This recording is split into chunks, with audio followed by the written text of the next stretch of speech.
नमस्कार मंडळी मी गणेश ठाकरे रोखोक या चॅनलवरती आपलं सहर्ष स्वागत आहे।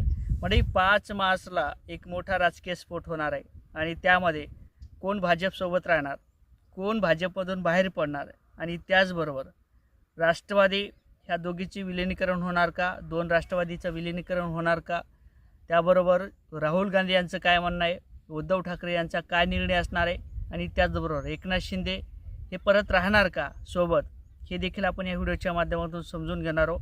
आणि 5 मार्च ही का महत्त्वाची आहे हे देखील आपण समजून घेण्याचा प्रयत्न करणार आहोत। राजकारणात बदल हे होतच असतात, ते बदल कशा पद्धतीने घडू शकतात याचा आढावा आपण या व्हिडिओच्या माध्यमातून घेण्याचा प्रयत्न करणार आहोत। तर मंडळी, मी गणेश ठाकरे रोखोक या चॅनलवरती आपलं सहर्ष स्वागत आहे। चॅनलवर नवीन असाल तर चॅनलला सबस्क्राईब करा।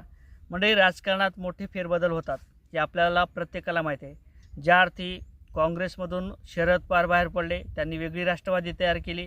त्यानंतर एकनाथ शिंदे उद्धव ठाकरेतून बाहेर पडले, त्यांनी वेगळी शिवसेना तयार केली आणि भाजप हा मोठा पक्ष आहे, मोठा भाऊ आहे असं सुद्धा बोलले जाते।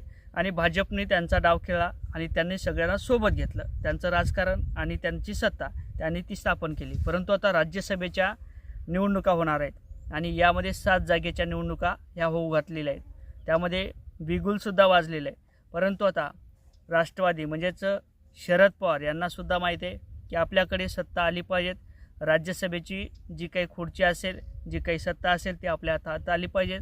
त्यामध्ये राहुल गांधी यांनीसुद्धा खुलासा केलेला आहे। राहुल गांधी यांचं म्हणणं आहे की शरद पवार यांना राज्यसभेवरती घेतला जाईल, त्यामध्ये कुठंतरी उद्धव ठाकरेंना या पाठीमागे राहावं लागेल।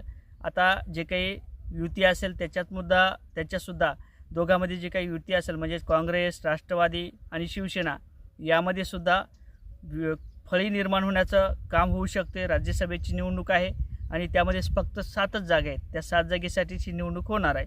आता एकंदरीत कोणाला नको आहे खुर्ची ते आपल्याला माहीतच आहे। राज्यसभेची जी काही निवडणूक असेल ती होऊ घातलेली आहे आणि त्यामध्ये आता कदाचित शरद पवारसुद्धा या युतीतून बाहेर पडू शकतात, ते सुमित्रा पवार यांच्याकडे जाऊ शकतात।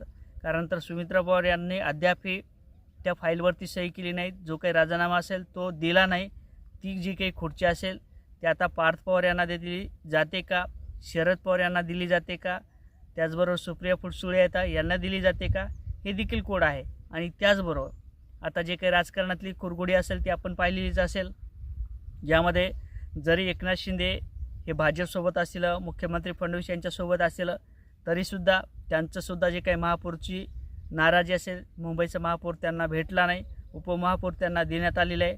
अनेक त्या ठिकाणी नाराज्या होत्या, त्यामध्ये आता भाजपमध्ये परत ते बाहेर पडतील का, अनेक सध्या प्रश्न आहेत। परंतु 5 मार्चला हे मोठा राजकीय स्फोट होणार आहे, ते देखील पाहणं महत्त्वाचं ठरणार आहे। आता कोण कोणाला सोडते, भाजपमधून बाहेर पडते का, राष्ट्रवादीमध्ये कोणी बाहेर पडते का, आणि उद्धव ठाकरे त्यांच्या हातातलं पद सोडतात का, राहुल गांधी काय निर्णय घेतात, हे सगळं कोड आहे। परंतु तुम्हालासुद्धा 5 मार्च नंतर समजेल नेमकं याविषयी तुम्हाला काय वाटते, कमेंट करा। व्हिडिओ आवडला तर लाईक आणि शेअर करायलासुद्धा विसरू नका। जय शिवराय।